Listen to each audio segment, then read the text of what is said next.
All right. Click, touch, anything. We're set? Okay.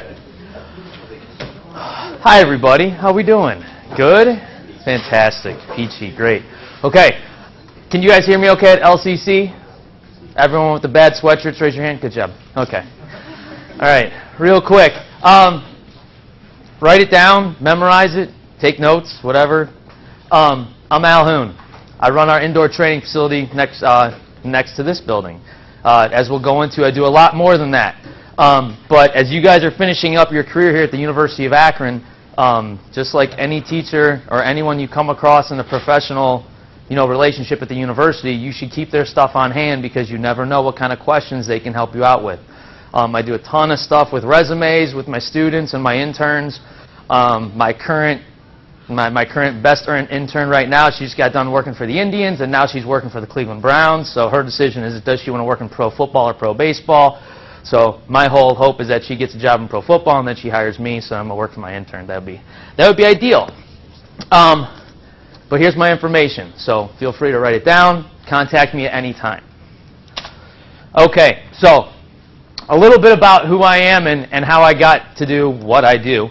I had Stacy just a couple years ago. How old is that child now? She's 15 today. Oh, goodness gracious. Stacy and I have a very close relationship. I walked in when Stacy had her infant child in her room with her, and we had a very intimate moment. I didn't know what she was doing, and I heard this weird sound. She's like, "Well, Alan, I'm pumping." You're pumping what? What are you? I was totally lost. I was a very naive young man, but now with 3 kids of my own, I understand what was going on. So I've known her for a long time. We've had a great relationship, so I'm glad she lets me come here and teach, or come and talk to you guys. Okay, so I run our indoor training facility next door. I got involved in sports young. I was a wrestling family growing up, so everyone in my family wrestled. When I started getting interested in sports, because I followed baseball a lot, and I went to the Jake. So who still calls it the Jake? I do. I got the shirt. If you don't, go buy it. It's a good one. So that's when I started getting interested in sports. Not from a standpoint of career, but saying, hey, you know what, there's a lot of stuff to do within the sports world. Like you guys are going to realize, there's not just one little area. It's a complete, massive, engulfing environment out there for jobs now. Okay? So I came to the University of Akron. I actually came as a chemical engineering student. I was chemical engineering and architecture. I wanted to go into demolition and blow up buildings. Obviously, I'm way beyond that now. Now I take care of buildings instead of destroying them. So, did anyone have Mike Duve as a teacher? Anyone? Less and less. Every time I'm in a classroom. Does he teach less now, Stacy? I think so. Jeez. Okay. So, I was in a bowling class, and my teacher at the time looked at me and said, there's no way that you have way too much energy to be sitting around in a lab all day long. You've got to get involved in sports somehow. So he kind of opened up my eyes to what's out there. So back before we had all these great places, before we had distance learning and the stadium and the rec center, we had the ONAT, and that was it. Anyone been in the ONAT recently, where the pools are? Go to the second floor where the wooden bleachers are, and they have those, community cardio machines in the hallway. That's all we had. We had that and the bleachers pulled forward, and there was a place that we called the jail. That's where we worked out. Now, you always know if someone worked out in the jail, because every day was chest day, and everyone that walked out always had an orange line across their shirt because of all the rust that was on the equipment from the pool. So when we ate at Rob's, you could tell who worked out. Your hands were orange. You had orange lines on your chest. Okay? But that's all that they had to offer us. So as a sports management student, the ONAT was pretty much the only thing that they offered to learn from. Both from a standpoint of people that were going into exercise science, people that want to be athletic trainers and PT, there was very little involvement. We had something called what was it called? The Zip Fit over in the basement of Memorial Hall, which is a basketball arena that's no longer here. Very, very small. So from a standpoint of education and how much you can get involved and how much you can learn from all the labs that are in this building to the type of work you can do at the recreation center, you guys are 10 steps ahead of what we had, offered as a student. And we're only talking, 15 years ago. Okay? So I learned the importance of on-the-job experience, of getting jobs, getting out there. Now I understand everyone's got their bills to pay. Okay? I completely understand that. But if you want to go into this field, whatever realm, your $8.50 an hour at Chipotle is not going to help you get to that job. Okay? You need to work in this field in some capacity. Volunteer. I know you hear it all the time. It's like, you know what? I got to make some money. I understand that. Okay? You guys need to take a finance class and learn about when is it a good idea to run up your credit card bill when you're volunteering. That's probably a good time to do it, okay? When you need to volunteer and get that experience, because there's nothing worse than you guys going to school here for 4 or 5 years, getting out there, going and getting a job, and realizing, I hate this. You know, and I just, you know, more or less, you just pissed away 4 or 5 years of your life taking the wrong classes because you didn't get out there and experience what you like and what you don't like in this field. And there's tons of jobs and tons of people that I work with that absolutely despise what they do, but they're just stuck there now. Okay, so find out what you enjoy, and that's a lot of the reasons why you go out there and get those opportunities. Okay, for some of you, depending on your certification, you know, you need to get those certifications, and I think now that's all set up the way you guys graduate now, right? When you guys graduate, you get what are they falling into? Like, are they like certified trainers? So they're graduating with the NATA certification? VOC. Okay. They'll graduate eligible to take those things. Okay. From athletic training. And they line you up very well now. So whatever avenue you're going, PT, athletic training, anything beyond that, they'll line you up with what you need. Okay? So as I graduated, I realized, hey, you know what? I really like the sports world. But the rec center was getting built. So I said, hey, you know what? I think I want to go into the land of recreation. So I went to the School of the East, and I got to become their intern over there, and I made something fantastic like $1 an hour. Okay? Back then, I could actually buy a gallon of gas for $1 an hour. Okay? But it only took me a couple weeks to realize that recreation wasn't my thing. I did not want to work in rec sports on campuses. Nothing against them. It's a completely different mentality than where I was. But again, like I said at the beginning, it's all about who you know. You guys hear the word networking over and over and over again, and it is completely true. That's all it ever is. Okay? It's about giving yourself opportunities about who you're going to meet, and then being able to get those chances to go and kick that door open. Okay? So while I was there, my current boss, she realized that I didn't want to stay in rec sports. But she said, hey, you know what? You're a fantastic worker. There's a GA position open in athletics. Let's go talk to these people and see what works out. Turned out I ended up getting it. Okay? So now I'm a graduate assistant at Kent State, and I'm working in their athletics department, actually at their field house. And it only took me about a month or two to realize, like, hey, this is exactly what I want to do. This is the mentality that I love. I love, you know, just the working capacity because I like getting my hands dirty, but at the same time, I enjoy being able to have relationships with the student athletes and then meeting coaches and administrators and stuff. It was a very dynamic world, and I loved it. Okay? So I basically engulfed myself in it. Now, you guys hear about graduating and going and getting a GA position. Okay? There's tons of GA positions out there. If you are willing to move, go and get a GA position at some college, some campus somewhere that you would not normally go to. Just go out there and basically give them your life. Just submerge yourself in that opportunity for a year and a half, 2 years, whatever it is, and soak it in. Learn as much as you can. Meet as many people as you can. Because the world, no matter how big it is, you guys are probably all realizing that it's extremely small now. When you start networking, everything starts, all the points start connecting and touching. Okay? So I just dedicated myself to it. Okay? So when I was there, I basically realized what I had a passion for. I said, I absolutely love this field. I love getting up. I love going to work. Yeah, there's rough days. Or if you're having a football game the day before and the day after Thanksgiving, your family's not too keen on you missing all those holidays or shoveling 2 feet of snow out of the stadium. Days like that, you might not like it. Okay? But there's other days when everything basically is worthwhile. Okay? So from there, I finished up. I got hired back here in 2005, working at the field house, and in 2007, my boss left, and they made me the manager. So I'm still there running the show. They haven't fired me yet, so I think I'm doing a good job. So now what I do? Any questions so far? Fantastic. Okay, so this is kind of me in a nutshell, which is kind of tough to do. But everyone familiar with the field houses next door, indoor training facility? We'll show some slides later. Okay. The easy way to sit there and figure it out is that if you sit there and watch a sporting event, okay, does everyone enjoy football or basketball? Okay. So when you're watching a sporting event on TV, everything from the players going on and off the field, the marching band going on and off the field, the officials coming on and off the field, the TV timeouts that we all hate because there's way too many, from the signs you see along the sidelines, to what you guys see up on the scoreboards, okay, to the fans coming in and coming out of the stadium, the food they're getting at the concessions, the people that are cleaning up those concessions. All of those things are basically called logistics. Okay? It's like a cool little UPS commercial. Someone has to plan all that. You have to staff it and prepare it and figure out when do you do these things. Okay? So people plan that. So that is in a nutshell. That's a big part of what we do. So for any type of athletic event, we are scheduling the overall logistics of how they work. We're putting all the pieces in place. Okay? My main role is to schedule the supervision of the building next door. Okay? I schedule practices, camps, indoor track meets, special events. I host a USA wrestling event. I've held an NRA shooting event. I had a Super Bowl commercial. Spring football games. We had concerts. I do massive nonprofit groups like the American Heart Association. We do a heart walk. That's actually this weekend. You'll see a picture in here later. It's about 6,000 people come to campus.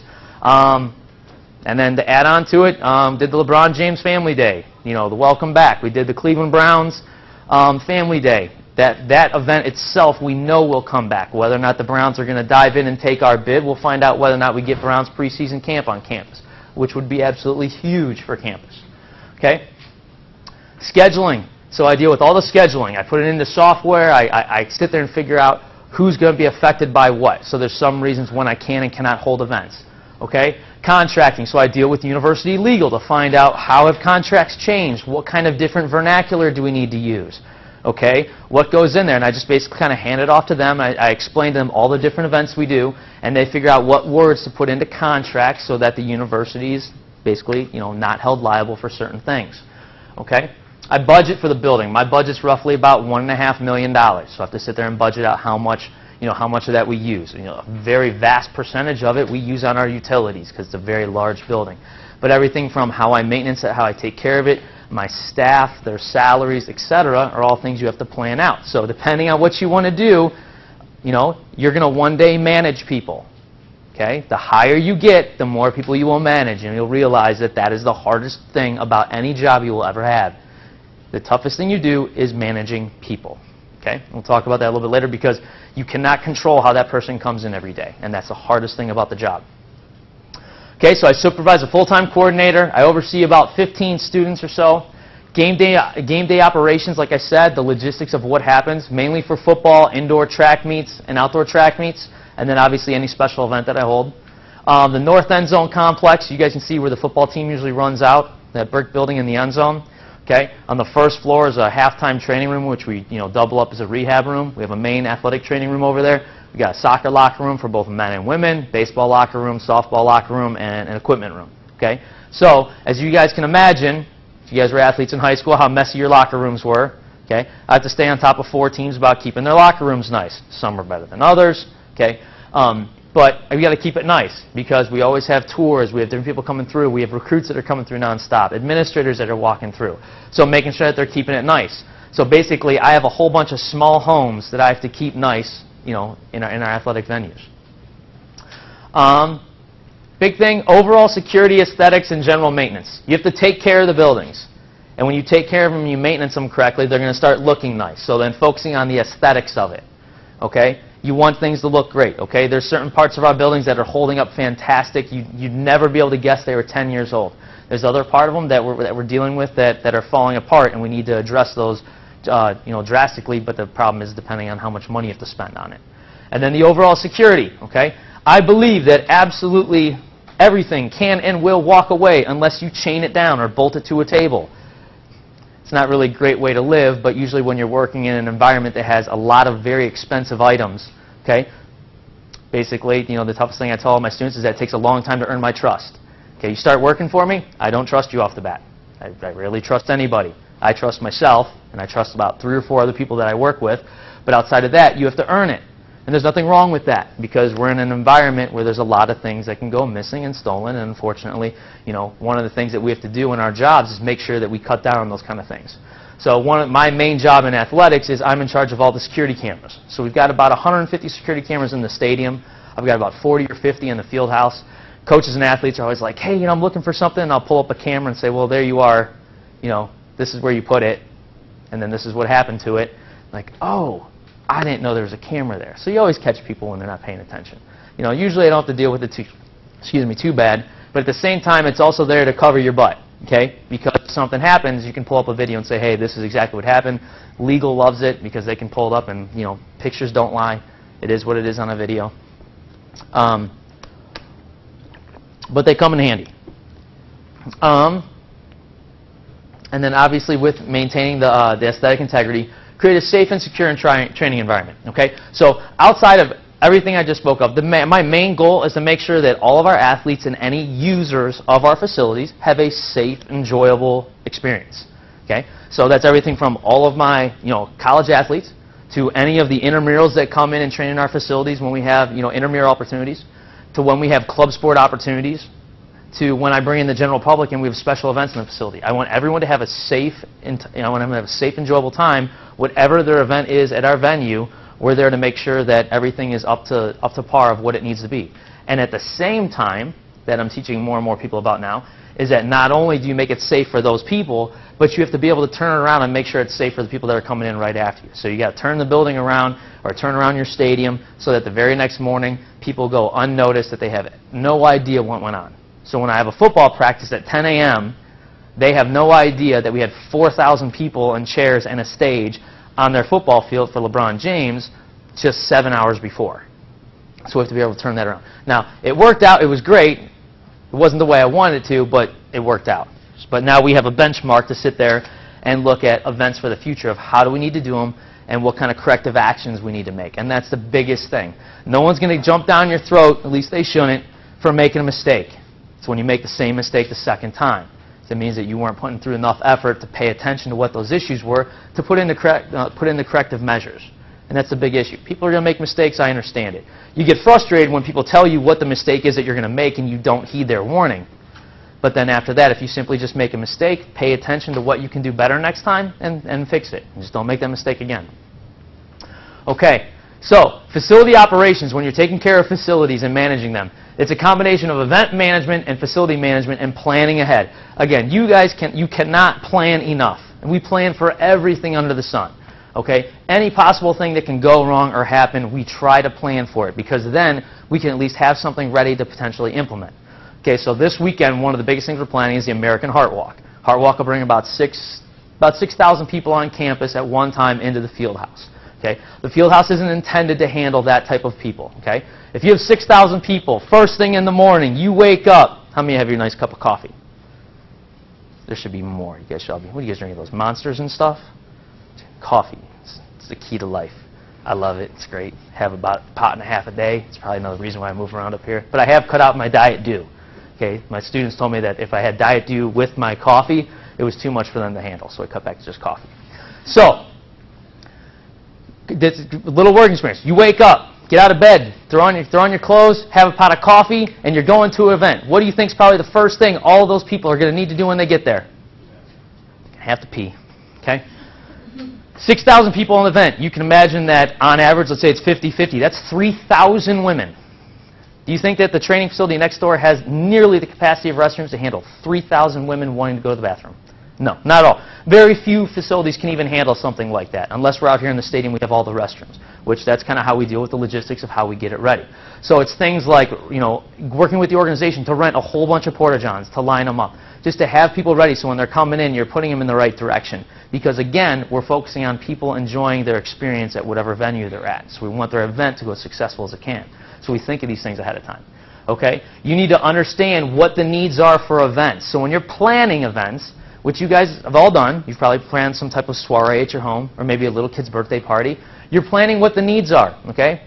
Are you feeding 20 college kids, or are you feeding 25-year-olds? Okay, they're going to eat different things. You can hand out 20 cupcakes to 20-year-olds, and if you hand out 20 cupcakes to 5-year-olds, what do you think the biggest difference is going to be? The mess, exactly. Which is why if you ever do that, never get cupcakes with red dye. That shit doesn't come off anything. Anything. Okay? Have like stock and magic erasers with Mr. Clean now because it's ridiculous. Okay, so you have to understand the needs. You have to understand your abilities. Now, this goes on simply beyond like facilities. It goes on you as an employee, you as a manager, knowing what you can and can't do. Does everyone know their limitations right now? You should know things that you are good and not good at. It's okay, raise your hands. I'm great. Great things. I can stand up and talk to people about virtually anything for a long time. I hope I'm doing okay right now. I mean, you can hand me a rock and I figure out a way to do a conversation for about 20 minutes. Okay? But if you ask me to sit down and write it on paper, it will not look nearly as clear or concise or as attractive as me speaking to people. So everyone knows their limitations. So when it comes down to presentations, boom, I'm up here giving a presentation. When it comes down to like putting the information out there and reading and putting it in black and white, I hand that off to other people. Here's the information, you type it all out, you push it out there, but when you want it addressed and put it in front of the public eye, and you want people to see how we want to demonstrate it, I'll come up and do it. Okay? So knowing your limitations, but at the same time when you're dealing with events, what you can and can't do. Okay? We were very close to being on the edge of whether we could or could not put 4,000 people down on the field for the LeBron James thing. I was very hesitant because of the time of football practice in the morning, and I didn't want to have to relocate my football team again. Okay? I was also hesitant because we had never done it before. We had never been able to do a trial run of any of it. It was basically like, all right, we're doing it on this day, go. So I was very, very nervous that day. Okay? But again, that comes down to doing things more, feeling more comfortable with your environment and your skill set and the people that you work with. Again, the people that you work with is going to make you and break you in whatever you're working. Okay? Reacting basically to anybody. You have to figure out a way to how to react to coaches and student athletes or whoever it is in your line of work. Okay? This is the first thing I tell anyone. Someone comes up to you and asks you a question you don't know the answer. What's the number one thing you never say? You don't know. Those words should not even come out of your mouth. Doesn't matter what it is. They can come up to you and say, hey, can you please describe to me, the algorithm or, quantum physics? I mean, I can't even say it, let alone describe it. You know what? We got some other people here. Let me check into that. Let me call my manager. Let me bring somebody over. We work on customer service with people. Okay, that's a big thing, customer service. Because if immediately you say, I don't know, that shuts that person down. That just completely shuts them off. It makes them just thinking in a completely different mindset. But if you tell them, let me look into it, not only A, did you not tell them no, but B, now you're starting to show them that, hey, someone is there. Someone is paying attention to me. They're going to start giving me a little hand-to-hand information on what I need or what I'm looking for. Okay? So never tell them that you don't know. Always, you need to look into it. Let me, find out some more details for that, and I'll get right back to you. Okay? And a big thing is coming reacting to clients. People have said, the biggest thing is having a stone face. Don't show your cards on your face ever. I've worked with people where they come in and someone says, hey, we need to do this, and I'm looking over at the boss, and one person looks like a deer in headlights. I'm like, well, you're kind of telling them that you're scaring them away. Just kind of look down at your book or something like that. Just kind of have a stone face. Don't give them too much of a reaction because, again, you don't know how the other person is going to perceive that. Okay? And that takes lots and lots of time. Okay? That's lots of practice and being in different situations and being caught off guard. Okay? But that's something about being in the real world and the working world. Okay? And then obviously being able to react to problems that may occur. People will run up to you and say, hey, guess what? The whole building's burning down. Okay, this is what we're going to do. Instead of like flipping out on them. And sometimes it's happened. We had a drastic medical emergency one time, and you kind of have to slow the pace down for people because they, start going into a frenzy. Okay, especially when you guys are working in the medical industry, you've got to slow them down because more than likely, even though it's a problem, you probably already have some type of protocol in place. Okay, so when we do the USA Wrestling event, I'll show you the picture of it. I remember the one doc, he was a doctor, came up to me flipping out. I was like, what's going on? Guy had basically dislocated his entire hip. His femur came out. And you could see it. It's part of his, whatever. What's the head of the femur? Sure. It was like sticking. You could see it. It was like partially, it was like coming out of his butt. Like not out of his butt. Like you could see it sticking like out of his butt. It was that far off. He was laying on his stomach and it was sticking up. Posterior, is that right? Oh, it was ugly. But he was a tough kid. He wasn't screaming. I don't know how that happened.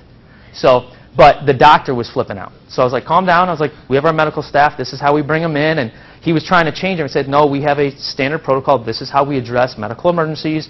And so then he calmed down. I brought over, one of the other docs got over there and said, okay, Al knows what he's doing. Just sit here and calm the guy down, calm mom down who's flipping out, and we'll get everything handled. So again, how you react to problems. But again, that's anything you do. It's experience. It's practice. It's knowing your information. You guys are all going to give presentations in class, right? How many of you ever walked up to give a presentation and you did not look at it at all? You just pulled the papers out of your folder, you went up front to give your presentation. Raise your hand. Put your hands up. Everyone's done that. Okay? But, so you know the difference. You guys have been in classes. Someone pulls out their papers, they stand up in front of the class, and they're getting ready to do the presentation, and what do? If they've never practiced it, what do? They just sit there and read. I mean, this would be half less interesting if I just sat like this the whole time, wouldn't it? Student Rec Center. You know, I mean, I'm in my class, kids do that. I'm like, really? I'm like, you didn't look at it at all. Knowing the information. If you know the information and you stand up and you can talk to people about what the information is, the more you know it, okay, the more persuasive or informative you're going to be able to be, okay? Now, going back to what I do, I work with not only our athletic department, but I work with basically everybody on campus in some capacity. Because whatever I'm doing can affect you, and whatever you're doing can affect me. So I have to, what we look at is, I have to minimize impact, okay? Our job is to minimize impact. How many of you really hate getting that email digest that says, lot 8, 10, 1, 2, 13 is going to be closed on this day because of football game? Hate those, don't you? Okay. Sorry, it's a necessary evil. It's just part of the game plan. That's what we need to do. But we try to minimize it, okay? Now, I can tell you, how many of you are frustrated because that's where you normally park and it's close to where you're going? Okay? Now, what word is that called? You're upset because I am making something less convenient. Okay? Not making it a problem, just making it less convenient. Okay? Which means you can still do what you need to, it's just not as convenient. And that's a word that I constantly use with my coaches and athletes. I'm not kicking them out, just making it less convenient. So, cut down the crying. So, I deal with everybody. Student Recreation and Wellness Center, I deal with them a lot. Obviously, we share a wall. Athletics maintenance and our physical facility center maintenance. So, anything that goes wrong, from light bulbs being out to your distance learning classes not working properly, to, hey, we walked in here and it looked like someone had a party and no trash was thrown out, to toilets are clogged, to the air conditioning's not working. Every single thing that can possibly go wrong, does and will. But basically, I'm one of the guys that they call in our athletic facilities, and then I try to do the troubleshooting for it, to try to minimize their impact of the day. Okay? So another way that we impact another way we try to minimize impact is if we're working on something. So if I need to tear up a floor, or if I'm going to replace some stairs, or if I need to come into offices and change lights, does it sound like that's a good thing to do basically between 8 and 5? No. So then my maintenance guys get frustrated because I say, hey, this is what we need to do between 9 and midnight on these days. And, they kind of hem and haw and throw their arms up. I'm like, well, hey, guess what? That's when the classrooms are empty. That's when coaches aren't there. Or let's wait because this team, they want to do something this day because it's quiet, but I bump them to another day because hey, that's when the team's on the road. So when they're on the road, that means they're out of their offices, they're out of their locker room. We'll take advantage of everything. And then basically it's kind of go, go, go. So, yeah, there's going to be some lull time and some downtime. But then when those teams are out, when you have the opportunity finally to go in and take advantage of it, then just work till it's done and get it done and move on to the next. So paint shop, grounds, plumbers, electricians, preventative maintenance. These are all things you guys may do on your cars. You'll do them on your apartments. You do them on your houses. Your parents do them on their houses. Whoever you grew up with, this is everything that they've done. Okay? We just do it at a much larger capacity. Most houses have 1 or 2 air filters through their HVAC system. I have to deal with something like 350.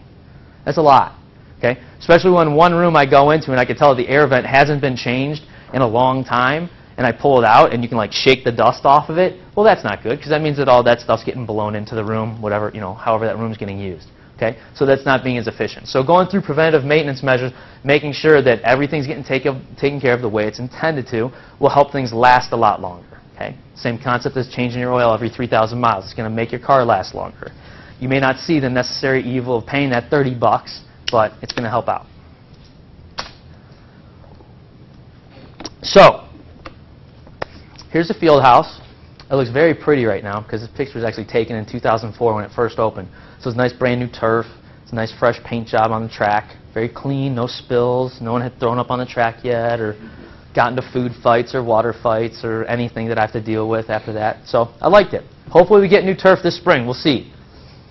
Waiting for that check in the mail. So anyone know any donors? Send them my way. Now, what's unique about our building, and I can say this, there's a school to the south of us. Young man's wearing their shirt. I only say that I only mention the school name occasionally because my sister works there. She does a lot what I do, but she goes down there. She's the event manager, so she's in charge of all sporting events at Ohio State University. So my little baby sister is basically like my boss. What I always tell her is that my building is bigger than her building. So they have a building called the Woody Hayes. It's their indoor training facility down at Ohio State. Their indoor training facility is about 80,000 square feet. Ours is 155,000 square feet. So ours is much bigger. We could probably put 2 of theirs inside of ours. Why is that significant? When we opened up in 2004, we literally, the University of Akron, broke the mold for indoor training facilities across the country. Probably about 15 to 20 other indoor training facilities that were built after 2004 were directly mimicked after the University of Akron's. Ours were specifically built not only for our athletes' training and for the competitions that we were going to put on, but to hold major events. We have a lot of programming space. And that's what sets us apart very differently from other facilities. So there was case in point, there was one day a few summers ago, my sister called me because we both were getting this massive lightning storm. They had a football camp the same day as we had a football camp. She's like, "What are you doing?" I said, "Well, I'm pulling them all in the field house and I'm going to keep having camp." She said, "Well, we can't." They had about 1,000 kids, we had 500 kids. The difference was I brought in 500 kids, told them all to sit in the bleachers, and we had football camp on the field. We could keep going. It wasn't ideal, but we kept going. They moved 1,000 kids into their facility that has nothing beyond their turf. You go past their turf, it's a wall. So basically all those kids went in, they filled the turf, and they couldn't have camp at all. So when people look from facility to facility, university to university, there's reasons why facilities are built and structured different ways for the logistical use of why they use them that way. So not only can we hold indoor football games, indoor practices, we hold massive indoor track meets. It's like a one-stop super Walmart shop of athletic facilities. And a lot of places still come in to mimic what we're doing. So hopefully this spring we get new turf. My hope is this fall we get new lights. That would be great. And that's, when you work in facilities, you get excited over that kind of stuff. New light bulbs and new surfaces. Okay, we have an indoor golf facility, which I used to go to a lot more before I had kids. And I mean, this is very calming. I go in there with my buddy, putt a couple times a week, very calming, little putt competitions. It got really good. Kind of, fallen away from that now. Work is way too busy. Okay, got a weight room. We have one of 3 weight rooms. Okay, we have a weight room in the field house. We have the weight room that's down here at the first floor of the football stadium. When you guys walk out, hang a left, you see all the photos. That's called Suarez. That's an auxiliary weight room. We have another weight room that LeBron helped build with Coach D, and that's over in the basketball arena. That's primarily our 2 basketball teams, and our tennis team will lift in there sometimes, and then overflow of certain teams based on how many kids need to work out. And that just helps out because one of the issues, now some of you might say, hey, that's kind of ridiculous. The Student Recreation Center has 1 weight room. How is it that athletics has 3? Well, here's the problem. Anyone here go and work out at the rec center? Fantastic. When do you go work out at the rec center?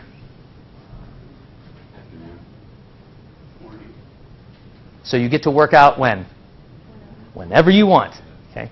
When you're a student athlete, that's not the case. You don't get to work out when you want. You get to work out when we tell you to work out. Okay? You wake up when we tell you to wake up. You will go to class when we tell you to go to class. You get told what to do your whole 4 or 5 years here. Every single thing you do, you're told what to do and when to do it. The problem is, and you guys have all seen this over here, because you guys are all juniors, seniors, right? Okay.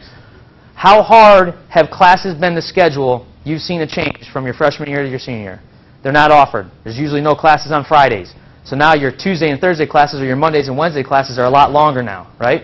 We used to have Monday, Tuesday, Thursday, Friday classes when I went here. I think they were like 40 minutes long.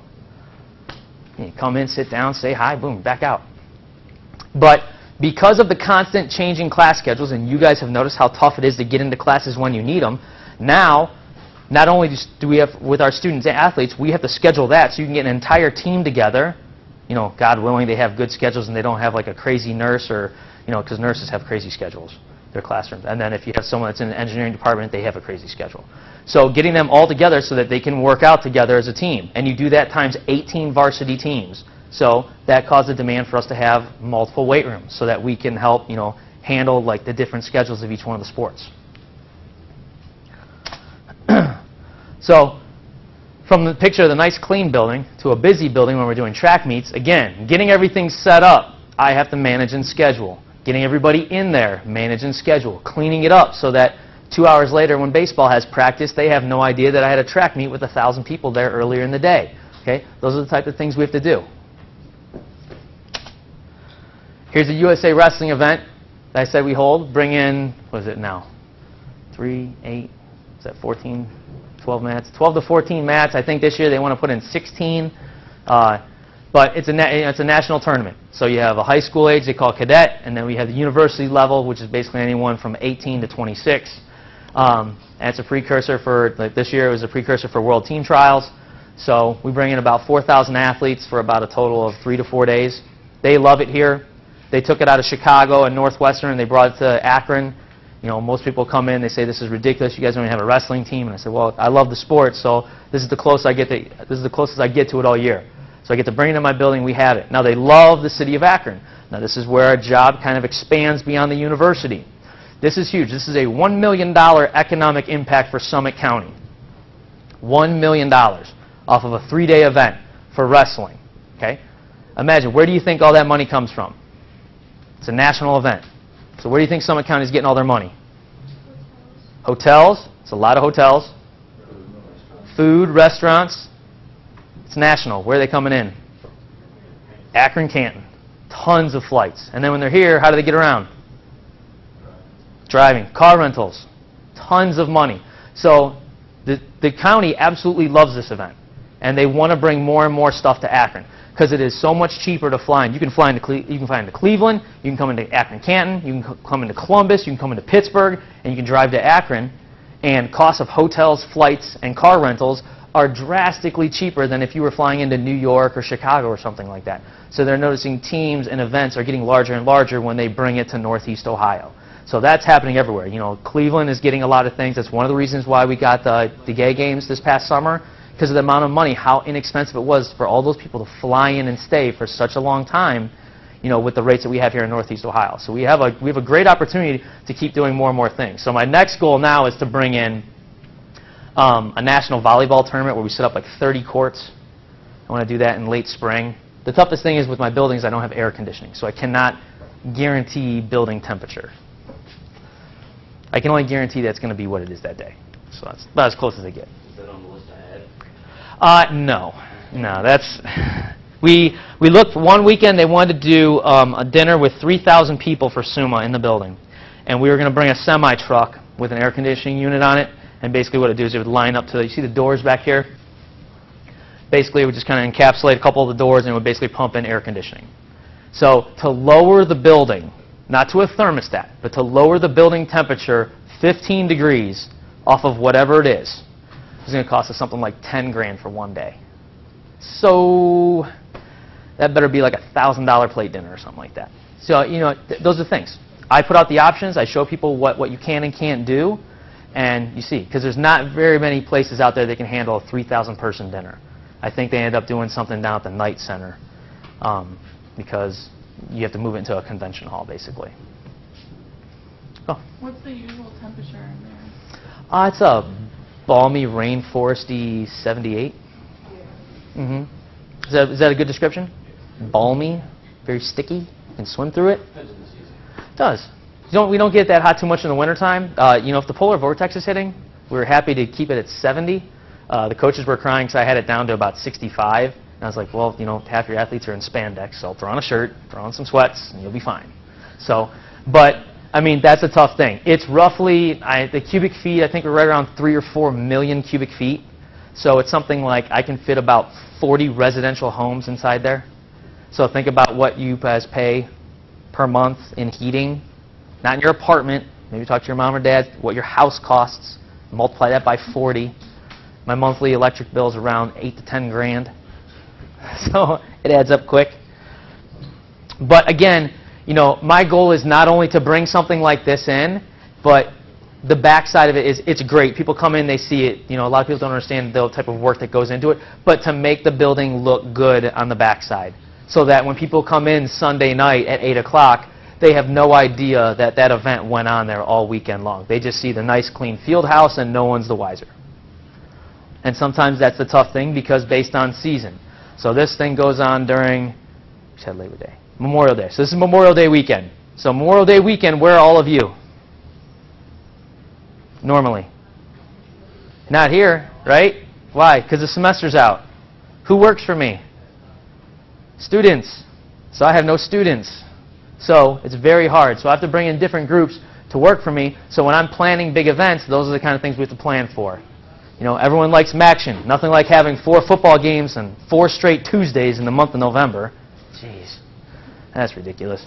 But at least it's not on Thanksgiving. Because on Thanksgiving, I'm paying double time for people to work on a holiday, and it's very, very hard to get my normal student crew that would work for me for a regular football game to bring them in on a holiday. So that's a benefit of those type of things. But when you're managing and you're looking to do events or you're looking to do anything, you have to take all of those little things into consideration. How is the date and the type of year going to affect what you do? That whole trickle-down effect. Okay? I try to minimize what people are feeling. You guys remember this commercial? You guys were, this is probably about 6 or 7 years ago. So you guys were just going into college or finishing middle of high school. It's when it was during the Super Bowl commercial. He dreamed that he was playing for the Cleveland Browns. Okay? It was great. That's when I realized that he was the most freakish athlete I've ever seen in my life. But cleaning up these little confetti things were the worst thing ever. It was terrible. It was not worth it. It took forever. I really wish they weren't there. It was horrible. Okay, so this is the Heart Walk. So that's roughly 5,000 to 6,000 people in the field house coming. And on average, 90% of these people are never on our campus. So I'm exposing these people to everything that campus has. So what we do is after they do their expo in the field house, we'll take them on a campus loop, a very specific campus loop. Does anyone here work for admissions? Or does campus tours? You have like a little... Well, I work at the info desk, but I work like big admission days with them, and they give you like a script of what you're supposed to say. What you're supposed to say? Do they give you... trees around campus and it's safe. Do they give you a route of where to walk and Yeah, where to look and point? Like look over here. It's sleight of hand stuff. Look over here, so you're not looking over here. Like they, when it's like nice, or it's the very beginning of the year and Zippy's new, they tell you to show off Zippy, like the shrubbery. He's gone. Yeah. We and cut then that sucker before- out. That was like, horrible. Towards the end, if we did them, they said don't pay attention to that part. Show them the stage. Like the big show-off point is the stadium and the soccer field, and just to say how new everything is. Nice. That Zippy was the worst looking Chia Pet ever. That was horrible. So, you're good. But that's what the university is President Proenza was adamant about. When you're showing things off, show them this way. If anyone's ever sold a car or anything like that, or you're trying to sell your apartment, you don't point out, hey, look at the rust on the bumper. No, you point out some other nice feature. Okay? So when people are looking at things, you're trying to attract them to something, you're pointing off to the nice thing so they're not paying attention to the other part. Okay? And that's a big thing that the university tour guides do. They take them in very specific routes of this is what to show them. So when I put together our route, the university was adamant saying, take them this way. Show off these buildings, these buildings, these buildings. So they can see all the new stuff that's gone on campus over the last decade. Less attractive parts of the job. Cleaning off the soccer field for the men's game back in 2006, I think, when they had to play West Virginia. It took like 8 hours to get it ready, only for the NCAA to bump us a day. And then the West Virginia coach just to sit there and cry the whole time about how bad the field was. That wasn't fun. This is by far, did anyone go to this? The LeBron Welcome Back thing? This is by far the largest event this campus has ever held. By far. It was really quite amazing, not from the standpoint of dealing with him. I mean, he's pretty low-key. He's easy. He's in the building all the time. He always plays basketball and lifts. He's really simple.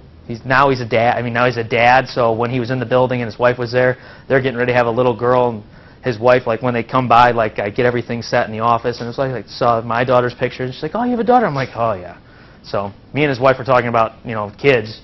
He's just a person. He's just a freakishly huge person with abnormal athletic skills. But from the event standpoint, that was ridiculous. Okay, so anyone that was on campus, we had 12 national hookup satellite trucks. 12. Now, I know that number doesn't sound very large. When Jim Tressel came and they hired him on campus, there was 3. And that was considered to be one of the largest media days on our campus.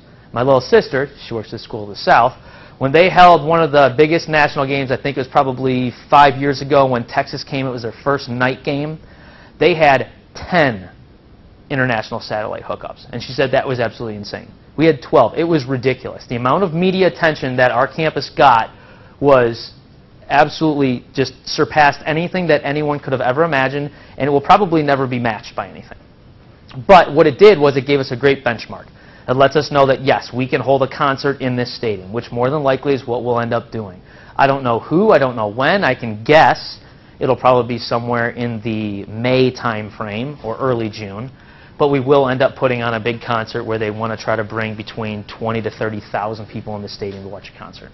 So now, when we're planning those type of logistics, why is May a good month? Why is May a good month? School's out. You're all gone. So what does that mean? What parking? You don't have to deal with what else? Traffic, classes, anything. You just move classes and students out of the equation. Now, given there's summer classes and stuff like that, but it is not even close, to holding a candle to the number of involved, summertime to semester. Okay? So that's a big part of it. The other big part of logistics is physically who you bring in. Because anyone that's gone to a concert, okay, you know that the type of show you have really deals with the type of clientele that you have. And it's neither this way or that way. I've been to rock concerts that were far worse than rap concerts, okay, as far as detrimental to the venue. Okay? So that's one thing we have to take into consideration is how will it work with the venue? How can we protect it? How can we keep it nice? Okay? And good old InfoCision Stadium. The Rubber Bowl, does anyone here remember the Rubber Bowl? It's still east of us. Feel free to take a drive out there. Very different. I'd be dealing with the officials on game day and pipes would be leaking on my head. It was a mess. This is great.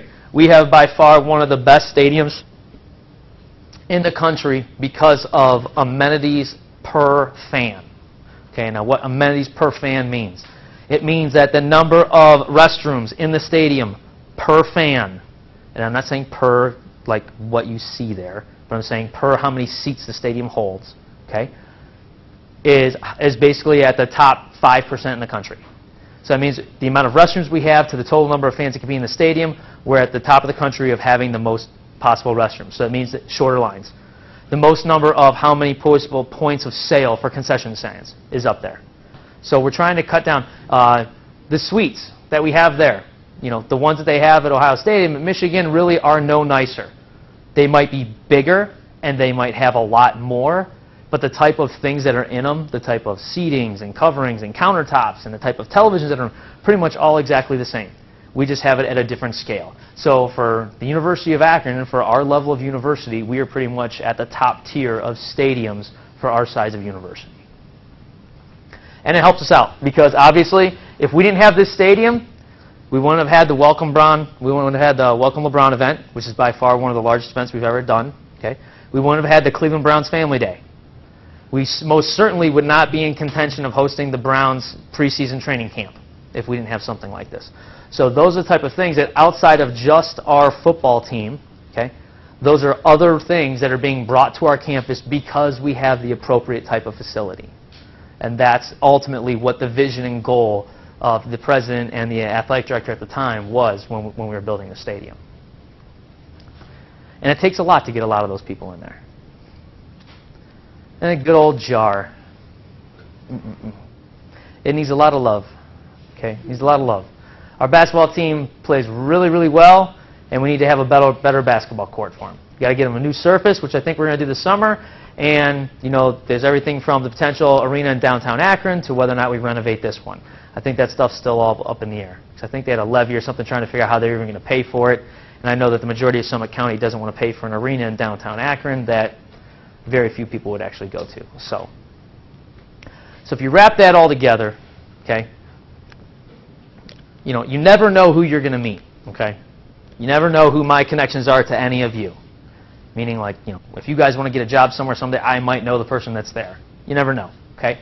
So what I constantly tell the people that work for me and that intern with me and stuff like that is that you always put your best foot forward, okay? You can't take a day off, okay? Now, I'm not saying that you have to dress to the T's every single day, okay? I'm just saying that always put your, be there, be engaging, be listening, be learning, okay? Try to figure out what's going on and what you can take away from it and how you can get better. Or say, hey, why is this done? Ask questions, okay? Learn. I mean, that's why we're all here. And, I'm very excited because, yeah, a couple of my interns are gone off. I've had 5 interns now that have all gone on to grad school. and they're all GAs at different colleges. So they're all getting grad school paid for. And my intern, who she doesn't even graduate until, she doesn't even graduate until spring, I told her basically just to take the second semester of school off so that she could basically just go live with the Browns basically and do everything in NFL football so she could sit there and decide if she wants to work in the NFL or MLB. So those opportunities are out there. It's just you have to get yourself, you have to put yourself in front of them. Apply for those jobs. Apply for those internships. Meet people while you're out there and be engaging. Because ultimately, whoever gets hired for jobs, they're hiring you because they like working with you. They think they see someone they would enjoy working with, and that's what someone's going to hire. And you can all agree to it every day. You could have two people in a room. This person knows absolutely everything about the job, but has a crappy personality, and you just sit there and imagine, I would not want to work with them. The other person could be 50-50 on the information. Like, you know what? I would love to work with that person. Now, you could be wrong, okay? But I'd say 9 times out of 10, they're going to go after the person that they would enjoy working with more. So, what kind of questions you guys have? Anything? Nothing? Pretty simple? Not too much information, just general information. It's not too hard. What's your favorite part about the job? The people. You want to know what I hate the most? The people. It is. I mean, everyone. Okay, how people perceive you. That's you. What word am I thinking of? Drawing a blank here. Can't think of it. Okay, but Al is the guy that you can always call. I'll always answer my phone. Why? Because I assume it's an emergency. Okay. Made that mistake with Caleb Porter. Everyone remember Caleb Porter, soccer coach, crazy guy? Called me at 2 a.m. I'm waiting to hear that something's on fire. He would ask about just some crazy concept. Hey, what if we switch practice and do this? I don't care. At 2 a.m., I do not care. Sure, go ahead, coach. But what happened was that he relied, because he knew that I'd always be there. Okay? So if people can rely on you, they're going to trust you. And if they can trust you, then they are going to just lean on you for anything. That's both good and bad. Sometimes they lean on you too much, and you're holding their hand through too many things, which I think we need to back away from now. I think we hold people's hands too much in fear of them doing the wrong thing. But at the same time, it means they're not learning from their mistakes. We're just afraid that if they make those mistakes, we're the ones cleaning up after them a lot of times. So we end up holding their hands way too much. Just get out there. I mean, just meet people and just do whatever you can to get involved in whatever it is you guys want to do. I mean, again, I was sitting in a classroom thinking that I was going to, play in a lab all day long, and now I run athletic venues and work with fun people like Stacy, who see me running around on football fields, asking if everything's okay. Sometimes. When visiting coaches don't yell at me. That's okay. You have to have thick skin. Really get thick skin. Don't take stuff personal. Yes? You have a question? I have a question. So are you saying that you don't, it's not a good idea to micromanage in your position? Or does it depend?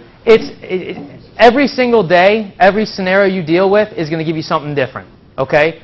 When LeBron James was here, I micromanaged because you're doing everything exactly the way I am telling you to do, no ifs, ands, or buts. And if you veer from the line of what I'm telling you, I'm moving you out of the way. Okay? There's sometimes when you can let people learn in their experience. When you can learn it, and there's other times when you just don't have that ability to. The only way they're going to learn is simply from being around it. And you're going to be able to do both. But I'm hands-on because I'm going to get my hands dirty with people and sit there and say, hey, this is how you do it.